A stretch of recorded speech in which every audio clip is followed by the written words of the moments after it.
Let food be thy medicine, and medicine be thy food. Hippocrates, the Greek man deemed the father of medicine, was credited for making this statement back around 400 BC. The food we eat daily is more than just fuel for our bodies. It's creation.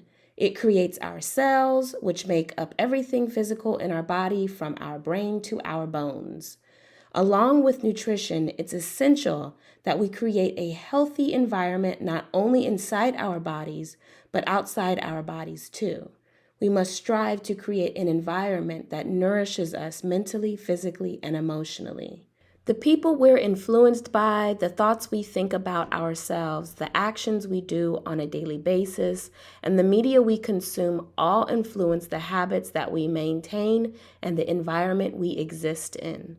To be healthy, you must surround yourself with health and well-being. No one is perfect. I certainly am not. So all we can do is practice every day doing our best. Some days will be better than others, but we keep going. Through practice, you will get better at doing your best. Practice with taking small baby steps, and soon you'll get your rhythm. Practice makes perfect. To use food as medicine, you must educate yourself and take notice of how the different foods affect your body. You should also have a good understanding of the types of foods that don't work so well with your body. For instance, if you fall sick with a cold, do you know which foods and herbs work well within the body to help heal your sickness? Or do you just run to the nearest drugstore and grab a box of cough medicine and some vitamin C and call it a day? Throughout this program, I intend to teach you the basics of how to use your foods as medicine. Just like medicine, the dosage of your foods matter. Too much of anything is not good, and neither is not getting enough. We live in a time of juxtaposition. Many people are overfed, yet undernourished due to the quality of the foods that surround us. Malnutrition ruins metabolic health and causes hormonal and mental health dysfunction. The modern world is facing a global epidemic of food-related chronic diseases, and yet it is all quite preventable. Half a century ago, food-related chronic diseases were rare, unless it was some kind of foodborne virus or bacterial outbreak. Half a century ago, our food environment was a lot different than it is today.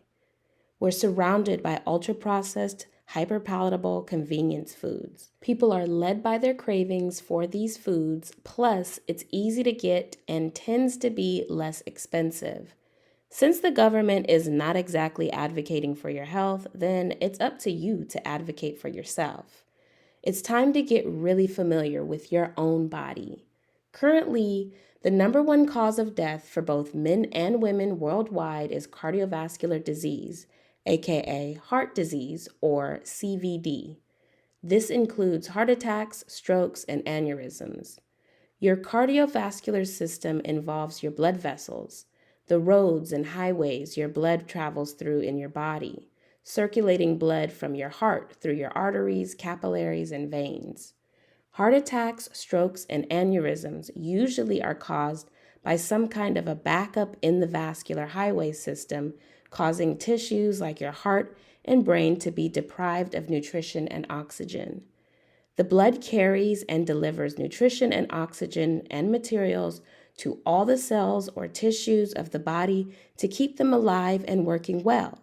If the cells die due to a lack of nutrition and oxygen, then we die because we are made up of those cells.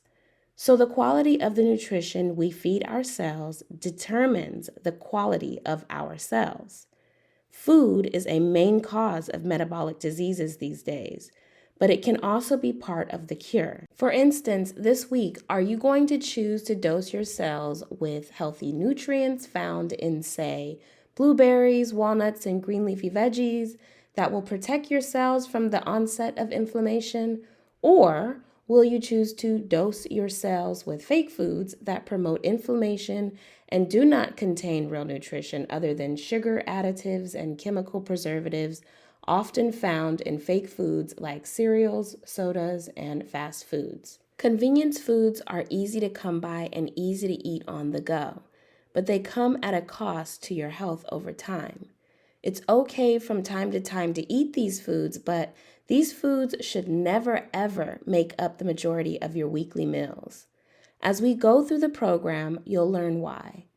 There are many food-related long-term conditions that, if left untreated, may likely result in CVD or cardiovascular disease, such as insulin resistance, high blood pressure, high or abnormal cholesterol and triglycerides, obesity, gut dysfunction, etc.